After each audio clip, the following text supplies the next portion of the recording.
প্ৰয়াত মুখ্যমন্ত্ৰী তৰুণ গগৈ ডাঙৰীয়াৰ যিটো ইয়াত যোৰহাটত সৰ্বপ্ৰথম এই আমাৰ জিলা ভিত্তিত ইয়াত প্ৰথমে চেণ্ট্ৰেলি তেখেতৰ যি শ্ৰদ্ধাঞ্জলি অনুষ্ঠান আৰম্ভ কৰিবলৈ লোৱা হৈছে অহা 9 তাৰিখে তাৰ যিখন আমাৰ টিমে কাম কৰিছে টিমৰ গোটেই মুৰব্বীসকল আমাৰ লগত বহি আছে সোঁহাতে বাওঁহাতে এটা কথাটো হ'ল যে আমাৰ এই গোটেই অনুষ্ঠানটো 9 তাৰিখে পুৱা ঠিক 9:30 বজাৰ পৰা আৰম্ভ হ'ব প্ৰয়াত তৰুণ গগৈ ডাঙৰীয়াৰ ৰাজহুৱা শ্ৰদ্ধাঞ্জলি অনুষ্ঠান তাৰ বাবে তেখেতৰ সুযোগ্য পুত্ৰ সংসদ গৌৰৱ গগৈ ডাঙৰীয়াই আৰু এটা টিমে 8 তাৰিখে গুৱাহাটীৰ পৰা যাত্ৰা আৰম্ভ কৰিব উজনি অসম অভিমুখে তেখেতৰ অস্থি লৈ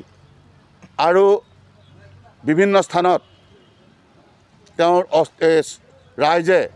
তেওঁলোকে দাবী কৰা অনুযায়ী তেখেতৰ অস্থিত শ্ৰদ্ধাঞ্জলি জনাই সন্মান জনোৱাৰ পিছত যোৰহাটত আহি সন্ধ্যা সময়ত উপস্থিত হ'বহি এই যাত্ৰাৰ নাম দিয়া হৈছে যে তৰুণ গগৈ স্মৃতিত সদ্ভাৱনা যাত্ৰা আৰু অস্থি বিসৰ্জন